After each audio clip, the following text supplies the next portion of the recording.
Welcome back to the Ponca City Monthly podcast. I'm your host, Andy, and it's the first of the month, and it's September. Can you believe we've already gotten all the way through the year to September? It's an exciting month. A new magazine is out this week, so we have our editor-in-chief, Kelsey, with us today. Kelsey, how are you doing? I'm good. It's a wonderful month. September's a fun month. It is. Something that has, for me, been very exciting is I can't stand summer. I hate summer with a passion. Like, I don't like to be hot. I don't like to be sweaty. So all of a sudden the weather has changed and it's gotten very cool. And so all of a sudden everything that's been closed off all summer long is finally starting to awaken. And I'm starting to feel creative and happy again. Yeah, I was digging out all my fall decor and I was shopping for some Halloween stuff. And some people wait till the end of September, but September 1, boom, I've got all my stuff out. But it is very invigorating to have some of that cold weather kind of roll in. But I like summer to a point, and then I'm over it. And I've been over it for about a month. Well, I guess it's weird though. I want the best of both worlds because I hate winter too. I hate being freezing cold. And so by January, I'm over winter. But by August, I'm over summer and I'm ready to move on to greener pastures and happier times. Yeah, but fall is pretty good all the way through. And spring is most of the time good all the way through. But, I've learned to love winter. I'm with you though.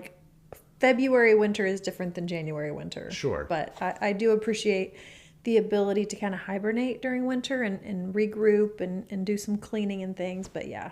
I made a post a few years ago and it said something snow in December, before Christmas, is beautiful and amazing. Yeah. Snow in February is what the heck is going on?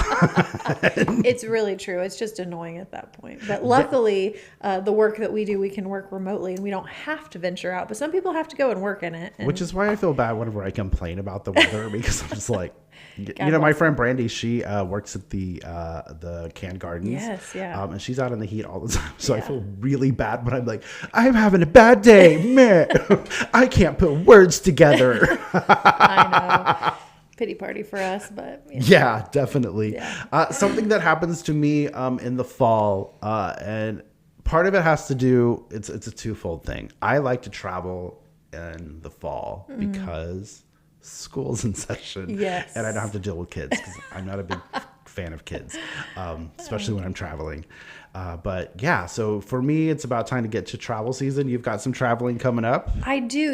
I never really planned to travel in the fall, but looking back, we take a ton of road trips and things in September. October is just such a good time to travel. So I think I do it unintentionally, but I also have a birthday in the early October. So I like to go on birthday trips. Yeah.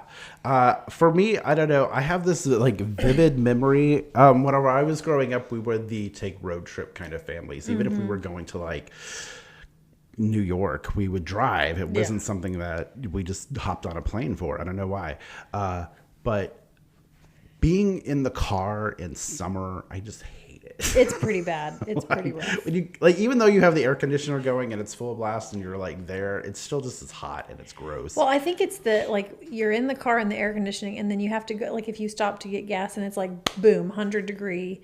I don't know. It's such a different temperature that I think that kind of makes me nauseous sometimes. Yeah. But likewise, whenever I'm in Colorado in the mountains and it's snowing and I have that heater going full blast and then I get out, it's all cozy and fun. I can't explain it, but yeah, I like to travel in the fall. I'm also going to a big music festival in Tulsa next weekend. Fun. So I'm super excited about it. What's the name of the festival? It's the Neon Prairie Festival. Okay, fun. This is their second year to have it. Nice. I don't know. When you look at Rocklahoma, which happened just this past weekend, and you see the sea of people that are there, the thousands of people, I don't know that this is that kind of festival. Oh, okay. It's a dance music festival because I love dance music. Yeah. So we'll see if it's what it's going to be like. I don't know. I bought a camping pass to camp at the festival. But I've kind of chickened out because, I'm not 20. Well, so you and I were talking before we started the podcast about, I feel like people are going back to movies a little bit more. Yeah. Do you feel like that's happening with festivals? Because you go to a lot of festivals. What has been the pattern of how big and how many festivals that are happening. You know, I think that I think it's transitioning from a time when there were a lot of festivals. And I think just financially right now, people aren't doing the big, because, you know, when you go to a concert, you're going to spend like $150, $200 for a ticket for a good seat, decent seat. I have specific places I like to sit. Yes, yes. But a festival, you're going to pay a little bit more because you're seeing like 10 people. Yeah. You know, you're seeing like a bunch of acts. So they're a little more expensive. So I don't know if they're as popular right now because of how expensive The world they is are. expensive right now. Yeah, in everything is general. expensive. I hate shopping for groceries because Oh, yeah. Again, this is one of those things where I get to complain and I feel embarrassed about it because I don't have kids. I can't imagine having kids and having to shop for groceries. It's tough. I have 2 teenage boys that basically are adults. They eat like adults. And so it is extremely expensive to feed them. But yeah, the world is expensive. So we do have less disposable income. However, like I do see people returning to more normal activities. I know we're literally 5 years post-pandemic, but I think it's taken this long. And I feel like we're finally starting to see some growth, like going to the movies. I've been going to the movies a lot more. I just see people returning to more regular routine activities. Yeah. So yeah, I definitely think so. Like I said, this is going to be an exciting weekend to see how this plays out. yeah, well, camping or not, I think it'll be a fun time. So I can't decide if I'm going to do that. Because also, even though it's been really cool, it's supposed to be hot next weekend. So, of course, yeah. One yeah. more last hurrah before fall. But they're promising that we're not supposed to be like in hundreds. That's good. Yeah, That's they're good. saying we won't be in hundreds anymore for the rest of the year. So I mean, let's be honest. It's been a mild summer. it has been. Okay, so we can't complain too much. But again, see, this is that time where I'm like, yeah, it's been really mild. I haven't been outside at all. But we had that summer, what was it, 2014? And it was like 110 degrees for 30 days. Do you remember that? Let me tell you something. That was the year that I decided it would be the most coolest thing to get a landscaping job. Oh my God. How did we survive that? I don't It was know. so I remember laying on the ground and throwing up at one point. Yes, and because I got remember heat the weather. exhaustion. The weather people were like, "It's too hot to go swimming. It's too hot to go to the lake. Like heat advisory. Don't step out." I mean, it was so bad. But I was at a concert. I went on the hottest day of the year. It was 120 degrees, and I was in the rafters of a concert venue, and it was so hot. And the people on stage were like, "It's so hot," and it was we were the hottest. Tulsa or Oklahoma was the hottest place ever for that day. It was like the hottest place in the world. It was a hot summer. It was so bad. Anyway, So we're not to that, but it wasn't that kind of summer. Yeah, but it was still hot. It was still hot. Yeah, we can whine about it if we want. Yeah, even though it never really got to 100, just a couple of days. All right. Well, one of the great things about moving into, I think, September and the fall months is that it seems like in Ponca City, while we have a couple of fun big events, most of the events stop over the summer and we don't get a whole bunch of events. That's Have you true. noticed that? Yeah, we do. I don't know what it is, but when September 1st hits, it is like every weekend we'll have 1, 2, or 3 events during each week, all the way through like the end of October. It seems like it's just event season. So yeah, as we're heading into fall, lots of events coming up. Yep. We're going to kick it off with Hispanic Heritage Festival, which is coming up on September 13th. Yes. That's going to be a fun event. It is. I have been involved with that event for a couple of years. I do paper mache, and so as an artist, I got to go and be a part of that event. But this year they moved it to the Grand Avenue, so it's outside. It's a bigger kind of festival. That'll be fun. So that'll be a lot of fun. Coming right off of that is the cook-off. Yes. That's Robin's big event. It is Robin's big event. Yeah. It's going to be and they've been doing it for such a long time now. It's a well-oiled machine and everybody kind of knows what to do. So, that's the rough thing when you have like a brand new event. Nobody kind of knows what's going to happen. But this is one of the longest running cook-offs in, I think, the state. So it's a big, big deal. Yeah, I was hoping to maybe get Robin in here. I just don't think it's going to work out with the timing to talk about cook-off because she's been involved for so long. Yeah, it's like 25 years. Okay, I didn't know the exact number, so I didn't want to spew out a number. Yeah. But yeah, I knew it had been several years. But yeah, because she has done every aspect of that. I think she told me one absolutely. time. to the different things. Funny story, 2 years ago during the cook-off, I won the big prize. Oh, that's right. I remember that. I don't even know how I did that. I don't remember buying. I think it was like you bought like a raffle ticket from kids or something. And Yeah, no, I think they have a setup at the Herb Festival, so I bet that's where you bought them. Yeah, and we bought tickets, and then they called us and were like, "You won this big cooker." Yes, and I remember that a couple years ago. ago. It was a monster thing. It's a huge, expensive cooker too. It is. It was very fancy, and it's so fancy that I don't use it as much as I wish I did because it's we just don't. We kind of went a little vegetarian, so we didn't do as much cooking on it, but we have a fun time whenever we do it. Yeah, We've done a turkey or two on it. So yeah, One Cook Shack donates that every year. They're a really good partner to the cook-off, and so every single year they give away one of those big cookers. Yeah, definitely Cook Shack here in town. I went to pick it up in my car, which is basically a golf cart with doors. I didn't realize because they were just like, "You want a cooker?" I was like, fun, a little hibachi grill." Right. And then it was this gigantic thing that we had to get an actual like truck to go pick it up. It was really big. It's huge. Next up is the music in the garden. That's going to be going on all month. Can we show the cover, or are we going to? Oh, sure. Yeah, we can. Okay. Because I always love to show the cover, like when we dive into. So here's our cover this month. Good shot. Yeah. Very good shot. So Annie Owens is on our cover. But, I think that's going to be. It was a fun article. I got to interview her for the magazine. That's why she's on the cover. Yeah. So that was a fun time. The photo shoot was fun. Yes. I have always been. When you go through journalism school, they teach you about like not showing, house numbers and things like that. And so I'm always cautious whenever we do something like this or we do a photo shoot in the cemetery. Yeah. I wondered how, because it was honestly, I think was it my idea? Yeah. To do it in a cemetery? But it was your idea, but it was an idea that we all had. We were all going to do it anyway. And you were just the one that was like, yeah, do it. Yeah. And I was like, let's put that on the cover for September. It worked out so great. But yeah, I was like, I wonder which gravestone he's going to show, but you did exactly kind of what I was thinking you would. So did you is this the backside of a gravestone? It is the backside. Okay. Yeah. Okay. We strategically did the backside. The funny story with that is that I wanted it to have this really cool feel. And so I had gone out and planned this perfect photo. Yeah. Like I had took pre-shots. I had already laid it into Photoshop. Oh, wow. Like that's how far along. Like all I had to do was go back, take the shot with her, drop her picture in. Yeah. Get there that day. They are re-landscaping that particular area. That's right. Like, and all of the like big, gigantic, Gothic-looking gravestones were all in that same area. So I had set up 3 or 4 different shots in that area, and when I got there, they were all.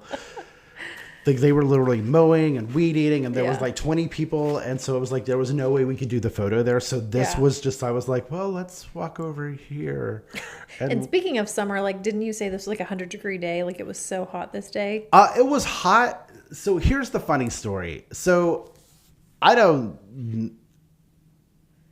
for me, going to a mausoleum isn't that like thing. But whenever I get to a mausoleum that's always locked and it's never unlocked, then I definitely want to go in. Right. Because Marlin's mausoleum is always locked, right? Or is that a different one? So they actually at Oddfellows have a great big giant mausoleum. Yeah. And it's always locked. And the only people that have keys are the family members that are in there. Yeah. And so when Annie was like, maybe we could get in the mausoleum and take a picture, I was like, oh yes, we're doing that. We're doing that. The thing that I didn't think about was that it's not a huge mausoleum. It's relatively small for a mausoleum. Yeah. And it was, 100 degrees, 90 degrees. Yeah. And that mausoleum was an oven. Oh, I can only imagine. And so as we, when you're in a situation like that, you have to look for light and where's the best light so we can get pictures. And so the best light was in the very back of the mausoleum. Yeah. And so as we walked into the mausoleum, it just got hotter and hotter and hotter. And so we only got like maybe 5 pictures before she was drenched in sweat because, of course, to look cool like she does on the cover, she was wearing a leather jacket. Right. Well, and I know there's certain things, like I can tell you were either under a shade tree or something, because there is such a thing as too much light when you're taking photos. So, but no, it turned out great. I love that. It's one of my favorites. And the interview was great. We talked to her about her time as growing her social media, because she got on TikTok. She kind of chronicles her career as a mortician on TikTok. Yeah. And so she does a top 5 things that she does not do based on what she knows from being a mortician. Yeah. And so one of those videos just exploded on TikTok. I think she got 800,000 views. Yep. I love how she said it had to be the one where she was in her pink sweatshirt with her hair tied. She did not expect for it to explode like it did. Yeah. All that to say. And I think, that's the thing, we talk about that, and we'll cover that in the podcast that's coming out in a couple of weeks with her, is that, there's no way you can plan going viral. Yep.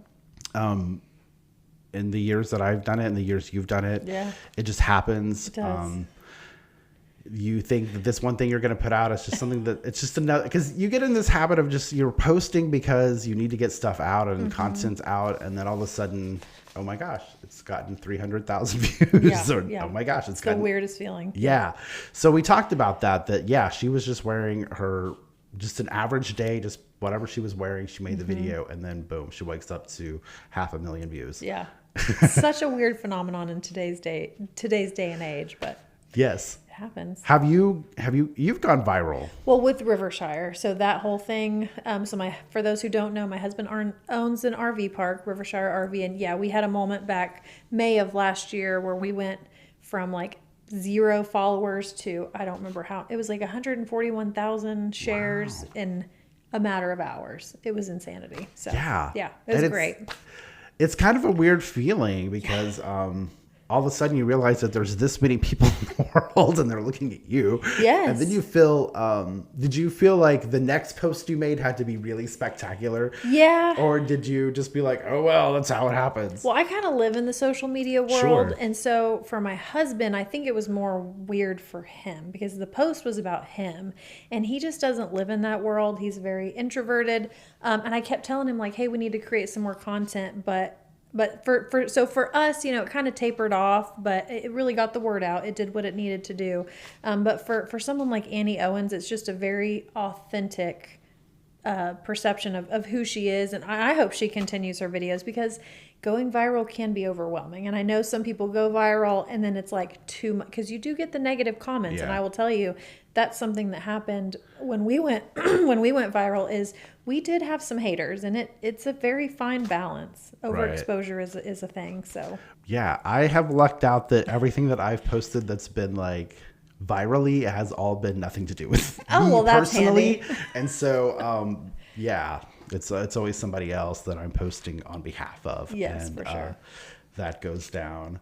Another great fun story that we have this issue is about Pioneer Tech. Yes, and they made a huge investment into welding. They did, yeah. And luckily these were one-time state appropriated funds. And so they didn't have to come necessarily from their local budget. They were appropriated funds to basically during the pandemic, we had a lot of kids that maybe they were going to do something and they decided to do something else, or maybe they didn't want to travel.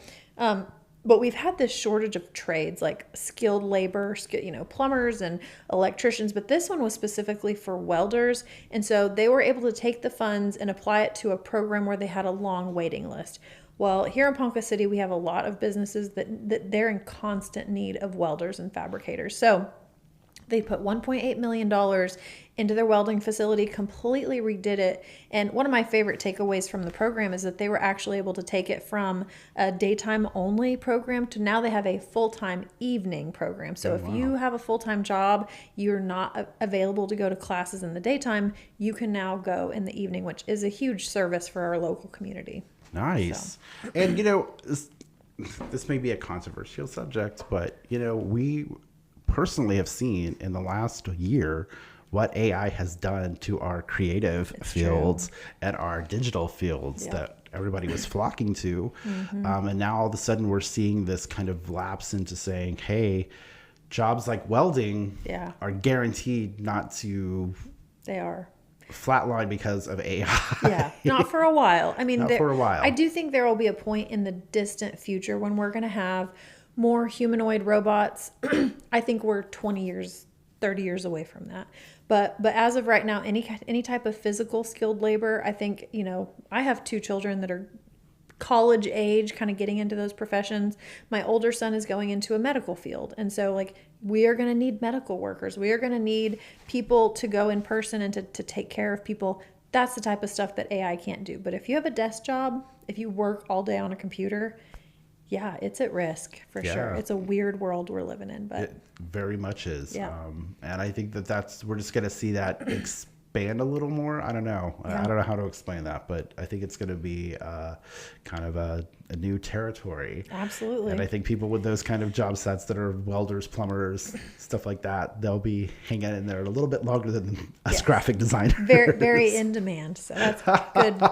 Good to know and to make those kind of decisions now for the kids that are going to be entering into a career. So let's talk about Whimsy Kids this issue. We did a great Yeah. article on them. They were our business spotlight. So Whimsy Kids, they had their big ribbon cutting back in May. And for those who don't know, I mean, most people know Whimsy has been down on Grand for, I don't know, has it been 10 years, 15 years? And they offer, it's been probably at least a decade we've had Whimsy downtown.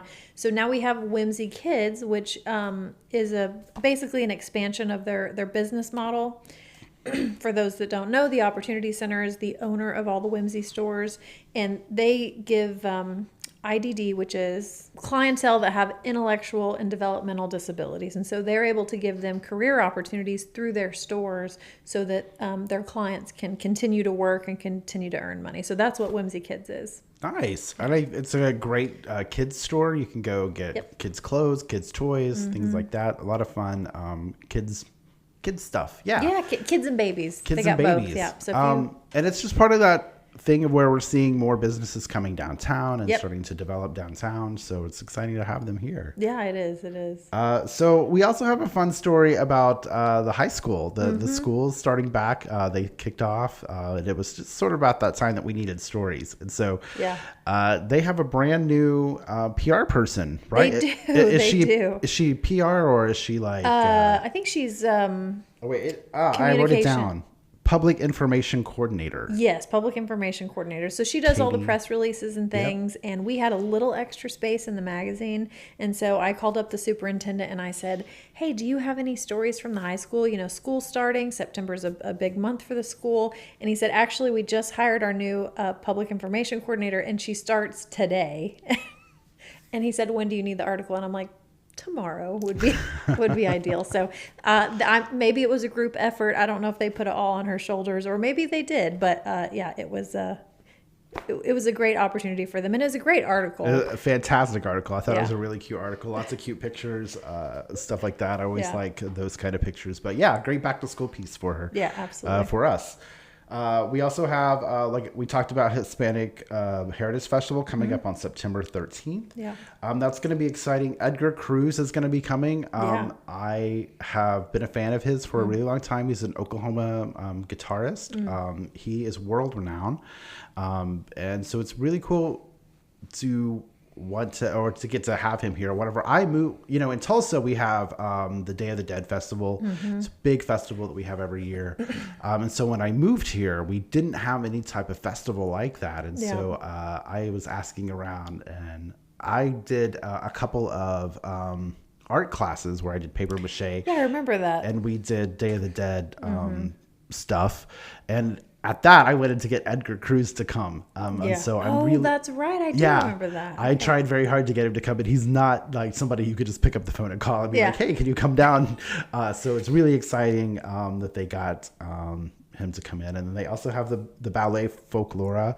I'm going to try to say the last name, but I'm probably going to say it wrong. Zacapille. And they are an amazing ballet group. I've seen them multiple times. They do cultural dances and stuff like that. It's also a great time to have food. Lots of local people come out and, just set up and cook food from their families. So, well, and Kat Long with Ponca City Development Authority established this festival to try to do some outreach in the Hispanic community, and it has been a huge. It's grown every year that they've had it, so it's a great event. Yeah. But anyone is welcome. Everyone in the entire community or outside the community is welcome to come and partake and just kind of learn the cultural events of the Hispanic, community that we have. Yeah, and it's just a great community building thing. Like I said, I come for the food because the food is always fantastic. Yes, yeah. There's also lots of shopping you can do and things like that. Yeah, so. absolutely. Last month, we had Dallas from the Humane Society, the Northern Oklahoma Humane Society, come in and talk about their Arctic Wildcat Foundation or fundraiser. And I actually got to see it. They had an event at I think it was at PetSense or no, Smith Home Furnishings. Smith Home Furnishing. They were and they adopting actually had it out there, so you could go out and see it. But yeah, they're giving away this 2003 Arctic Wildcat. I didn't write down how much it was worth. It's something in the 20,000 range. Yeah, that sounds right. And there's only a limited number of tickets. So only there's only 300. Yeah, and they're selling them for $100. The raffle is going to be on the 27th. Yep. You can listen to that podcast with Dallas, where we talk a lot about the Arctic Wildcat. Yep. I keep wanting to call it just the Wildcat. It's a side-by-side ATV. Greenwood Aerospace donated it. So they could raise some money. So that's really exciting. But yeah, and we're going to have another conversation. I don't know if it will be with Dallas or with Justin, but we'll have that coming up here in a few weeks, probably before the drawing, just so we can talk a little bit more about that. But yeah, it only has 2 miles on it. Yeah, so pretty good. Brand new. Yeah. Brand new. So that will be pretty cool. Yeah. So let's talk about the Scouts. That's always near and dear to you. It is. So we are a big Scout family at my house. My husband was a Scout master for many years. He stepped into a new role as the committee chair. But a lot of people may not know it, but we have been here in Ponca City, been part of the Cimarron Council. And as the world has changed and, resources have changed and things, we have merged with a new council called Last Frontier. And so Cimarron Council doesn't exist anymore. But it's honestly a really, really positive thing. So Last Frontier is one of the oldest and most established councils in the entire United States. They have a ton of resources. They own a lot of camps. And so, we're really excited to be a part of the Last Frontier Council. And they are trying to grow the presence of Scouts here in Ponca City. They're recruiting they're recruiting for their district committee, which is kind of the leadership. So if you have experience, if maybe you used to be a Scout master or you used to be a committee chair, they're looking for good people to really provide programming for our Scouts. So it's a big deal and we're excited about it. Very cool. That's an exciting article. Lots of fun pictures for that one. Let's see. We had a couple of events still yet. Yeah. So we have the Standing Bear Powwow coming up. Yes. That's going to be a big thing on the 26th and 27th, which is also the same weekend as Art Fest. Yes, which is one of my favorite events. Yeah. This is the 51st year, right? One of the longest running in the state. Yep. Yeah. Lots of lots of artists come into town for that, and lots of touring artists that come through, and so that's always a fun thing. And then right after September comes October with Oktoberfest. Yes. Are you excited about Oktoberfest? I love Oktoberfest. It's, of course, again, I said my birthday's in early October. So October is my favorite month. And all the events in October, with all the fall colors and all the cold weather, and Oktoberfest is kind of the celebration of all that fall stuff. So I love it. And it's at the beautiful Marlin Mansion. It's always a fun event. There's, again, I know I keep going back to it, but it's always food. If you got music. Food, you can get me there. Yeah. And Oktoberfest has they've got, I think, 5 different bands that come in for that weekend. So they've got a lot of good music. Yeah, and it's always a big fun time. Lots to do there. Lots of beer, lots of sports. Yeah. They have a whole tent that's all beer and sports. So So this month, because we had just a tiny bit of extra space, I did a photo spread Yes, I love the photo spread. downtown of the new flower beds because I love taking photographs of flowers. I don't know why. I think I know why. It's because they don't move and I can just sit there and spend as much time as I want to with them. Yeah. And I don't feel like I'm bothering them Yeah. by taking 100,000 photos. But yeah, fun time with the flower beds downtown. Yeah. This is kind of a weird issue, and what is this? My fifth year? Yeah. We're getting close to 5, I think. Yeah. This is the most I've written for the publication. Yes, it is. You came in clutch this month because we had some weird stuff kind of going on behind the scenes, but it was, you did a great job. So thank you for that. So if you read it, and it's very Andy heavy. Well, and I just want to say that I'm so excited about our flower beds. They're beautiful. But I do want to put a little ask out to the community because I'm in the brainstorming process of what does the community want to see during Christmas in our flower beds? So I'm trying to kind of brainstorm. We have some limitations because there's no power in the flower beds and we can't really stick anything in them because there's water lines there. But how can we kind of decorate them as a community to really make them very Christmassy? So if you have ideas, let us know. Just reach out to us on Facebook or something. So yeah. I get them. Yeah. So like my brain, because I did so many holiday landscapes. Yeah. Maybe you have all the answers for me. I need to ask you. No. But yeah, lots of Christmas trees and, but are you, I guess the question would be then, are we able to pull those up and move them? Because, arborvitaes and things like that, I know I'm getting nerdy with trees. I don't know what that word is that you just said. It's a big fuzzy tree that I love. They're really pretty trees. Yeah. But, they don't do well in our summers. So they would need to be pulled up and taken somewhere safe during the summer so they could come back in the wintertime. No, we have the whole greenhouse. They'll take all the plants back. I mean, we have such a fantastic Parks and Rec. And that's what I'm thinking is maybe we can plant some temporary Christmassy plants or something. Get some holly out there. Some be fun. Evergreen trees. But all that stuff has to come out because it does not do well with our hot summers. No, it doesn't. Preston continues to try to plant evergreens and they just burn up. Oh yeah. And we just spend so much money on because they're not cheap. Yeah, they're not. None of the plants are cheap. But every summer about August they just burn up. They just cannot handle. Can't take the Oklahoma heat. Cannot take the Oklahoma heat. All right, Kelsey, it's that exciting time where we turn it over to you and have the mayor minute. Oh, the mayor minute. Yeah. So this month I thought I'd talk about.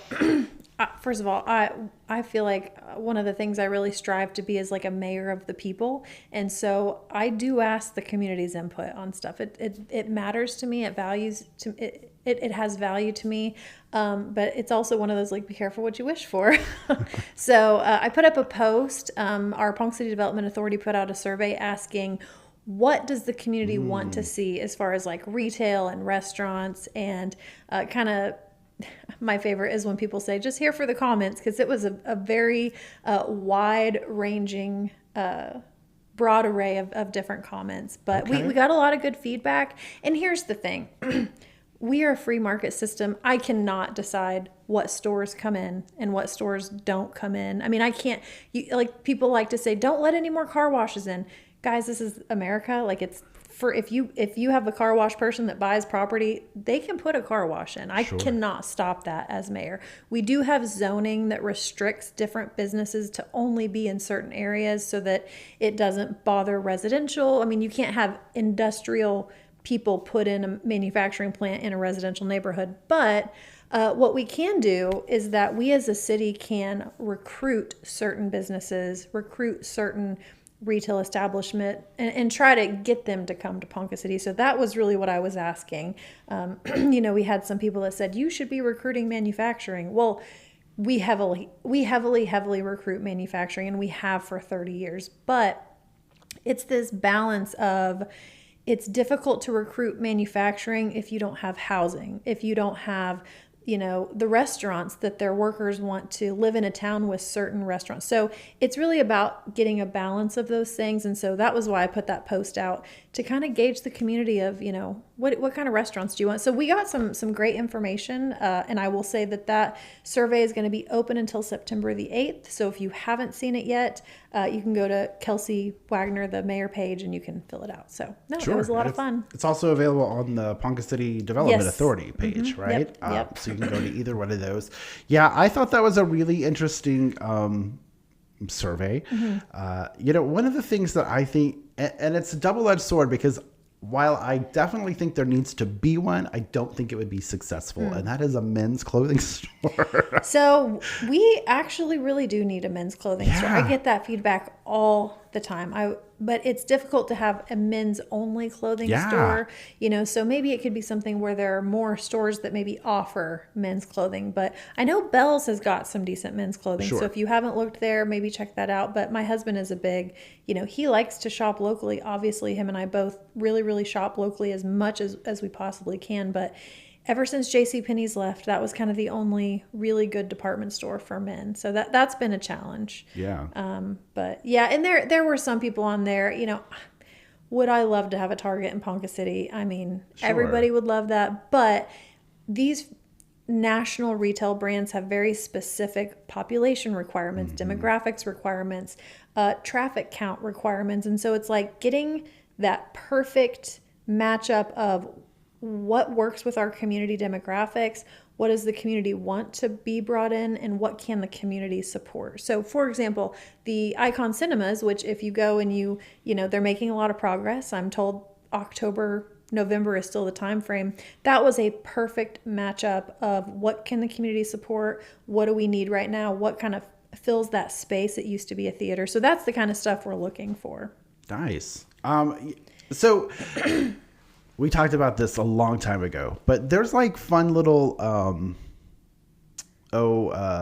trade shows that you get to go to where there's like just businesses that want to come to your town. They do. Yeah. We actually, the Development Authority and myself went to it's like the biggest retail show in North America, and it was in Las Vegas. And so I got to go talk to all these different people. And one of the fun things about it is the stores that we currently have in Ponca City, I got like Ollie's. I got to talk, we love being in Ponca City. They do really well.